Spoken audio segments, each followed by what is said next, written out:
Hey everybody, welcome back to the channel. So today I'm going to be teaching you how to make a journal just like this. Of course yours is probably going to be a little bit different, but I'm going to give you the basic instructions and then you can go and branch off into your own thing. So let's just jump right in. If you're going to make one similar to this, you're going to need some kind of box. I use these Barilla pasta boxes because they seem to work the best. But of course you can decide to use something different. Just get like a cardboard box of some kind that matches the dimensions that you want. But really what you're going to want to pay attention to is the pasta instructions. I'm kidding, not really. You're going to want to pay attention to the dimension of this, like the width, because this is going to be your spine, as you see here. And so you just want to make sure, like if you're planning to put a ton of pages in here, you're going to want to have, a bigger spine. If you're only going to have a couple pages, get a smaller spine. All that to say, let's go ahead and jump in. First thing you're going to want to do is get your box ready to be your cover. The bottom's open. So after you've done that, you're going to want to start cutting into the side, only one of the sides, as you see I'm doing here. So this way, your box now looks like this. And we're going to trim off all the edges here. And then you're going to have your front cover, your back cover, and your spine. What I like to do for this part is I like to get I have a paper cutter, and I use that to get the sides because I really want some straight edges.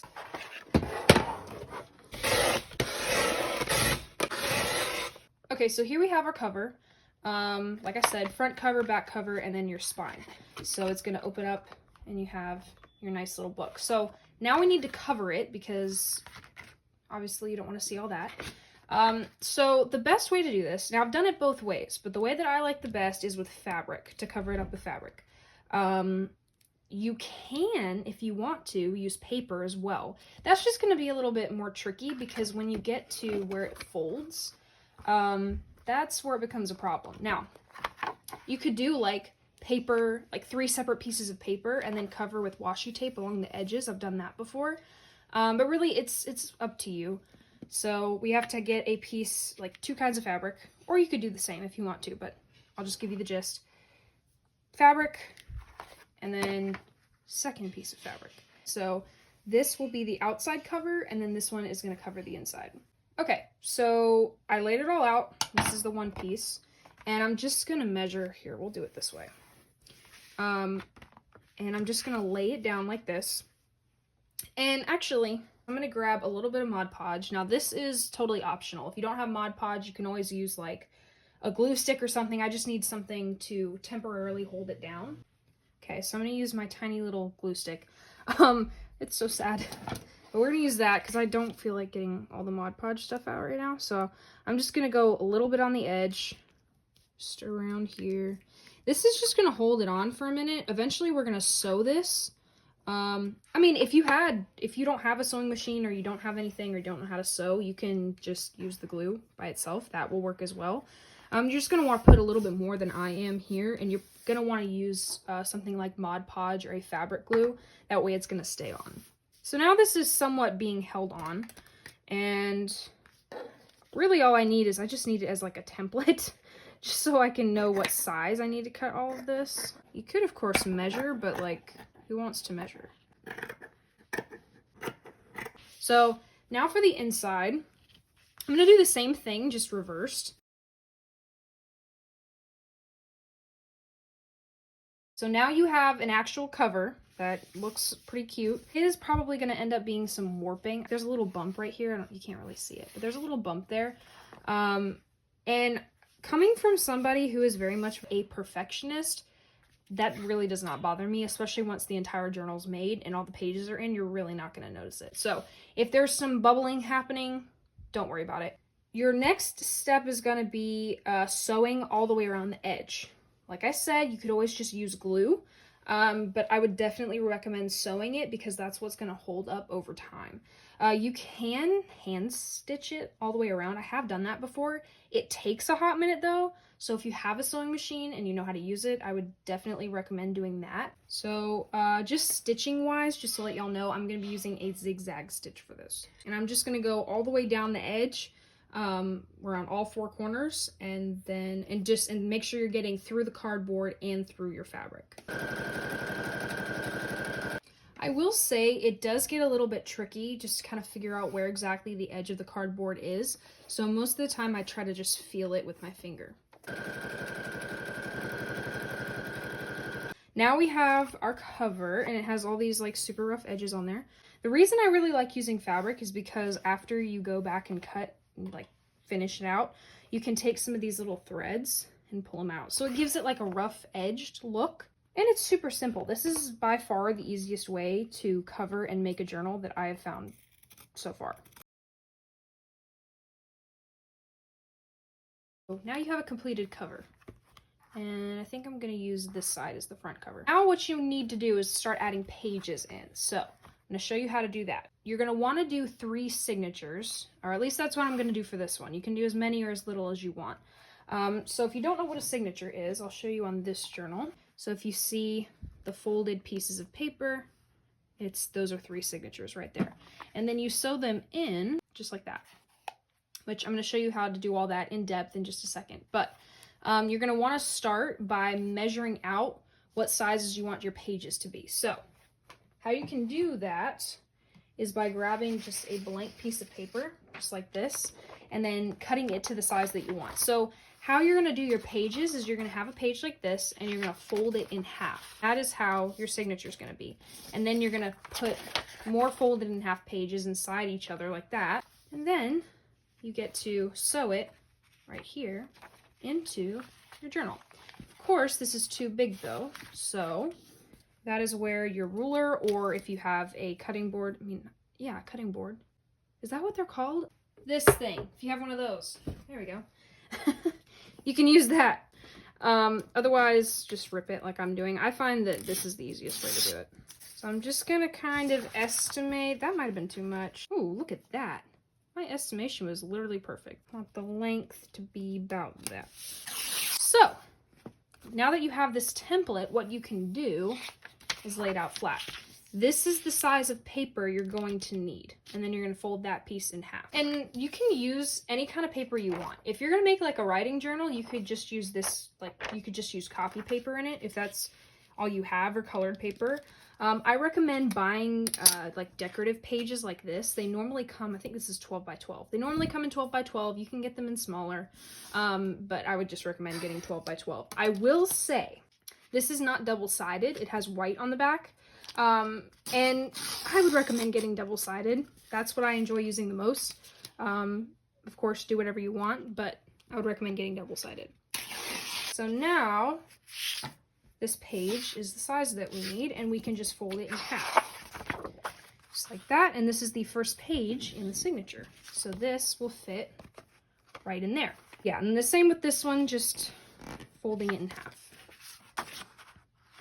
And then it goes on the inside just like that. So how this is gonna work, I'll show you. So once it's in, what you'll do is you'll open your journal.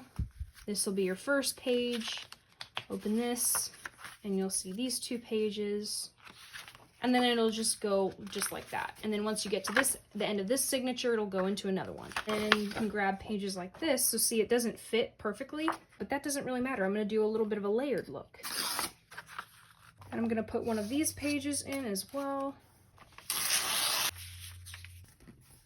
It'll kind of depend on how many pages you want, because if you're like me and you make your pages really, really thick, and put a lot of stuff on them, then you're gonna want to have less pages in your journal. And if you want it to be super full and you feel like you're probably gonna do some more writing than anything, you should probably add some more pages. So for this journal, I'm keeping it pretty small. That way there's room to grow.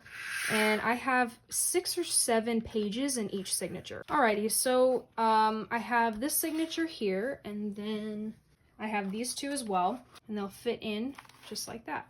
What you're going to want to do now is poke holes in both the cover and in your signatures, and I'm going to show you how to do that. So I'm going to use this thread here. It's just a black, I think it's cotton thread, but yeah, it's just a little bit thicker than your normal thread. Then you're going to need a little push pin like this. You're going to need a needle. There's your needle. Mine is so bent. I need a new needle.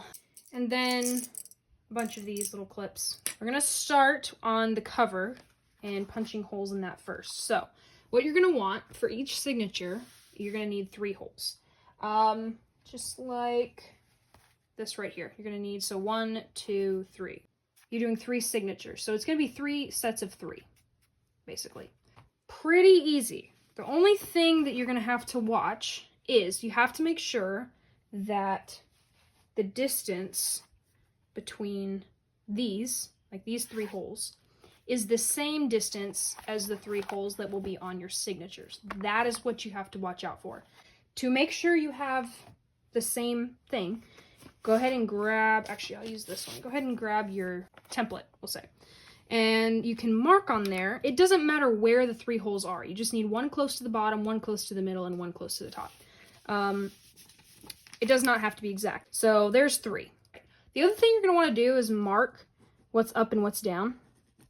Because they're not exact, if you were to like punch the holes and then flip it accidentally, like just trust me, don't do that. Just make sure you mark which way's up. So just mark those 3. It's not going to be that noticeable, I promise. So the distance that you're going to have between your signatures, like this distance, that again doesn't matter. You can put them really close together, you can put them really far apart. Like I said, it really does not matter. Alright, so now we have to punch our holes. Okay, holes are punched in cover, and now we have to punch the holes in the signature. So I recommend doing this one by one. Get your template, that's going to be your best bet. And the reason why we have these little clips is so that it just holds everything together while you're trying to get your signatures in. Just make sure that you have one on all 4 sides. Now I'm gonna mark it. Now the 3 holes are punched. You're just gonna thread your needle. If you don't know how to do this, I'll show you real quick. You're gonna wanna get quite a bit of thread. You could probably do your wingspan. I know that seems like a lot, but you just need a lot extra. So yeah, if you don't know how to thread your needle, get your long piece of thread and then at one end tie a knot. Now what you need to do, and I'm not exaggerating when I say this, you need to do probably close to 10 knots on top of each other, not like what I just did. Because over time it's paper, so sometimes the pages rip a little bit and it can cause, if you have too small of a knot, it'll cause them to slip through and then your signatures are falling out, which is not fun. And then at the other end, I'm going to put the thread through the little eye of the needle. So this is the fun part, okay? I'm kidding, it's all fun. So what you're gonna wanna do is take your cover and take your signature. Okay, this is really not complicated. It might seem like it at first, but it's really not complicated. So you have your 3 holes. First thing you wanna do is go, so this is the inside of the signature. This is the inside here. And I'm going in the middle hole, through the middle hole. And just pulling that through. Next, you're gonna find the dot or the hole that's all the way to the left. And you're gonna find that middle one, pull that through. And don't make it tight. This is why you need the extra, because you don't want it to be tight. And be careful of this. This will very easily happen. Make sure it doesn't get wrapped around your clips. All right, so now you can go top or bottom, doesn't really matter. And you're gonna go back inside the cover and back inside your signature. So inside, inside. And then you're gonna go all the way down to the bottom hole and through, and then also through the cover. And then once you're now on the outside, you're gonna go back through the middle, both the cover and the signature. Okay, so just make sure that that other piece of thread that you were coming next to, because you're having 2 pieces of thread going through the same hole, make sure that it's not wrapped around each other, because that happens a lot, and that is one of the most aggravating things ever. Same with when you're going through the cover. That's why I pulled that out a little bit. Yeah, see how it got stuck? I have to get this through. Like that. Alrighty, so now at this point, you're all done, and what you need to do is tighten everything. So I just go back through the way I came. How I like to knot it around the existing knot. I don't know if that makes any sense. I normally will just hold this like that. And so it tightens around the existing knot. And so then it kind of just becomes one giant knot. So I was off camera, but I cut that right there. And here we go. You can take your clips off, all the things. But yeah, so now your first signature is in. So now all you have to do is go in and do the other 2 signatures. So I'll go ahead and do that off camera and then come back and I'll show you the finished product. Alrighty, so here is the completed journal. I have all 3 signatures in. Lots and lots of pages in here, and once these pages are decorated and stuff is added, you know, if you add pockets, things like that, it'll definitely tend to bulk up. So that's why, like I said, that's why I didn't put as many pages in to begin with. But anyway, I think it's really, really cute. Anyway, so if you have any questions, feel free to comment down below. I'll definitely reply to them. And if you have any ideas for any other videos that you'd like to see, comment those down below as well. Don't forget about the Etsy shop. That description link, that link is in the description. There we go. I've talked too much today, I guess. So yeah, that's the finished thing. And you can, once you know you're done with yours, you can write in them, add pictures. If you have tickets or receipts, that sort of thing can go in there. You can add pockets, and like here I added a few flip outs. So all kinds of stuff you can do. Really, honestly, the possibilities are absolutely endless. So thank you so much for watching, and more videos will be coming out soon. Bye.